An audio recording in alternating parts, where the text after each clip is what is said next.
All right, guys, welcome back to TCI headquarters. Time for our preview and predictions segment on the textile ball. Is this still a textile ball? It is still technically a textile ball. You got a chance to win a ball game this week. Got a trophy right there. Trophy game. You'll win a championship. I'm not sure that's the kind of championship. Should have asked that about that. But right now, you take what you can get.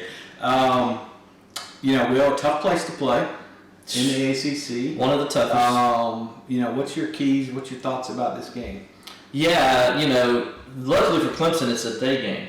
That's a much tougher place to play at nighttime. So Clemson kind of wipe your brow on that one. This NC State team, man, they're like Clemson. They're hard to figure out. I think Clemson's better offensively than they are.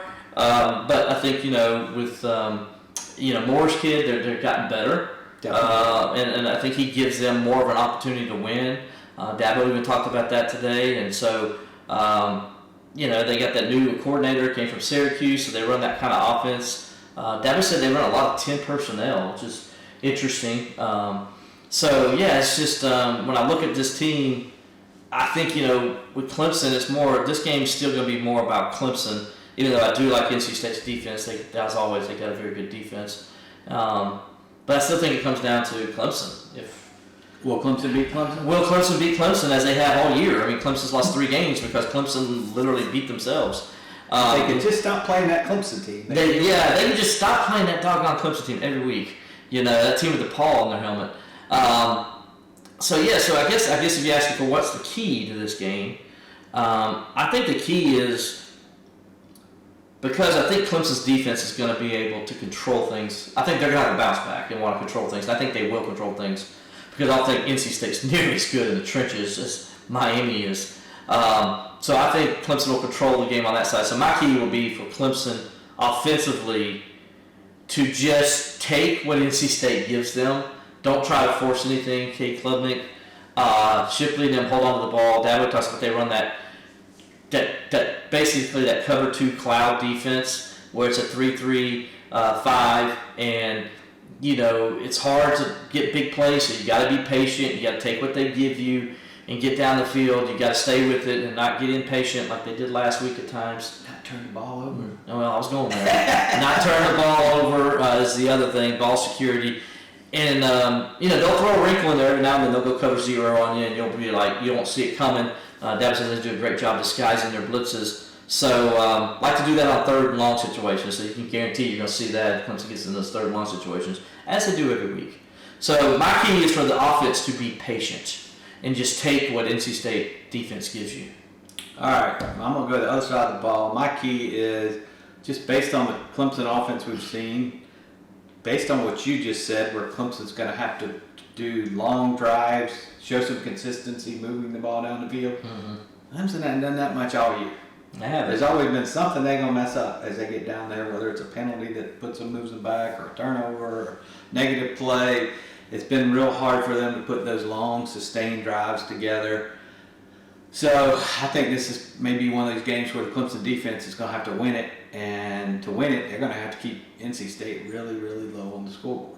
Yeah. And it's going to be harder because they lost another starter, Mickens. Not going to be playing this week on defense. We don't know yet about Maskell. They will get XT back.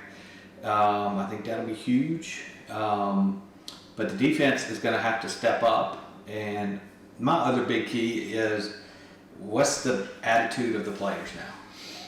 The players will be tested with all those. You got a bunch of guys that are leaving to go to the NFL here after 4 more games. Probably some of those guys won't play in the bowl game. You got other guys that may be thinking about, gosh, I came to Clemson to go to the playoffs and do these other things. Am I going to come back to Clemson or not? You have that frustration, and young folks handle that differently at different times. And that's going to be a big test for the leadership on the team. It's a big test for the leadership on the staff. We've had some problems with the team responding to things this season. Yeah. They haven't responded to Duke loss. They, didn't respond to, the Florida State and all when you had no more mulligans left. So how do we see them respond Saturday? I'm hoping we see the best of them.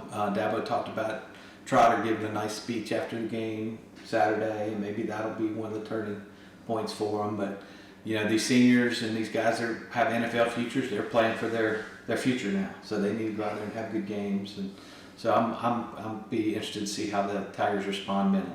Yeah, there's two ways to look at it. Do you just give up and say, you know what, I'm just going to get ready for whatever's next, or do you go ahead and say, no, I want to finish on a high note.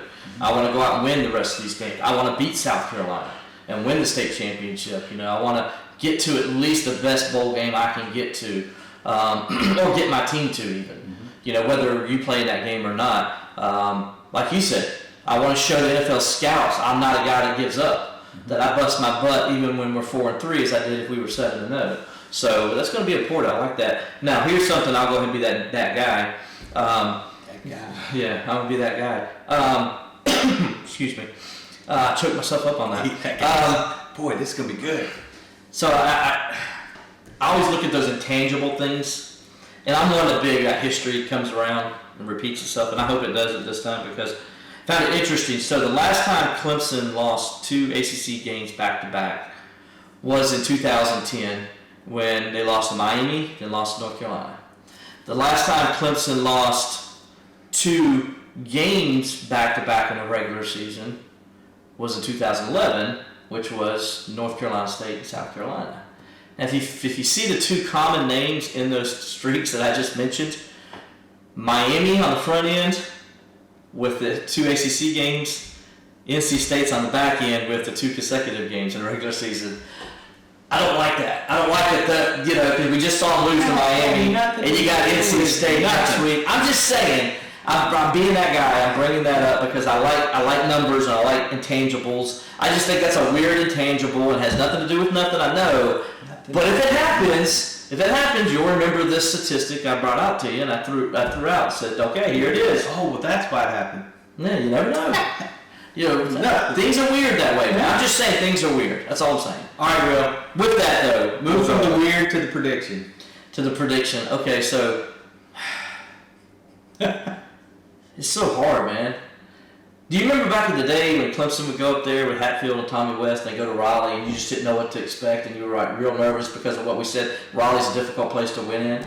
Is that not how you feel? That's how I feel. Yeah, you feel that, and you just feel because this team is just not playing well. Yeah. You just don't. Yeah. It's going to be a one-off if you see a great performance. Exactly. So that's kind of how I feel. So I don't know what to predict.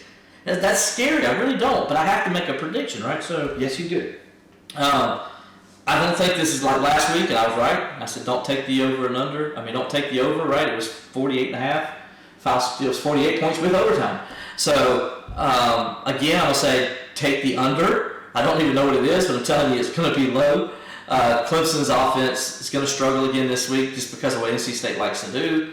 NC State's offense is going to struggle because Clemson's defense is still pretty good and NC State's offense is horrible.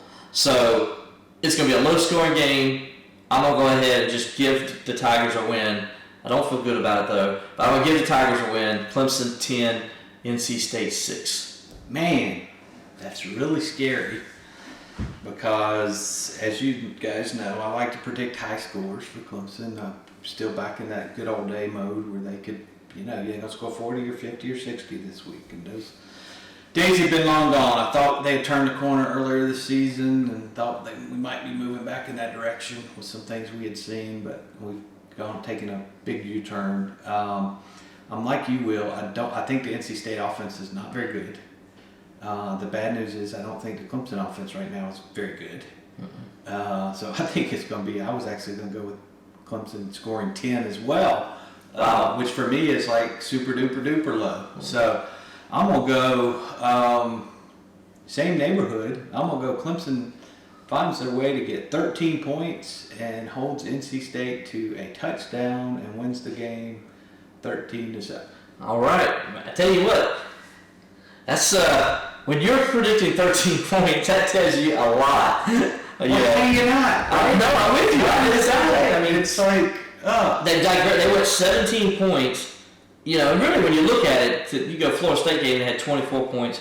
Syracuse, they scored 31, but Xavier Thomas's fumble return set one of those scores up. So Really, the offense only scored 24 points in that game, but that's not they still played better, but still.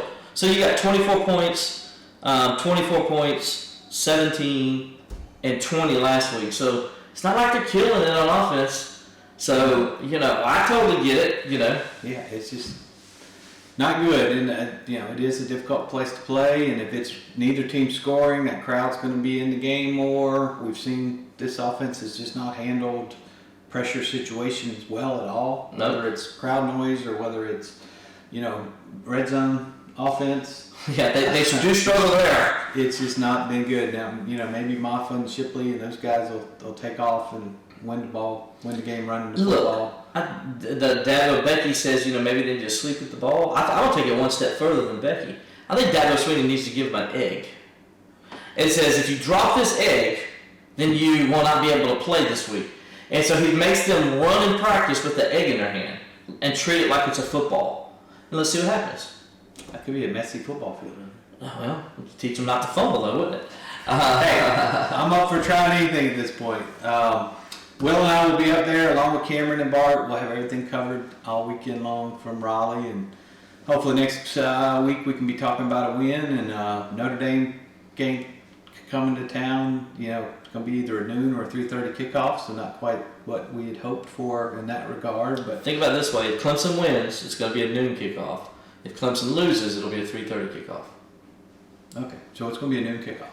There you go. Which is much better for us, yeah, media-wise, and I know it's not as good for the fans, but let's see what happens. Clemson played a great noon performance against Florida State earlier this year. Should have won that game. So, things could feel a lot different here in a couple of weeks if Tigers can go get a win. NC State beat Notre Dame, finish strong, beat North Carolina, South Carolina, then have a little bit better beat Georgia Tech. Let's not forget in that. the mouth. But a lot of ifs there. So we'll see how things unfold. We'll have it all covered for you. And stay tuned to the Clemson Insider for the most complete coverage of Clemson athletics. This is Miles Murphy. Make sure to check out Clemson Insider's most complete football coverage. Nobody does it better.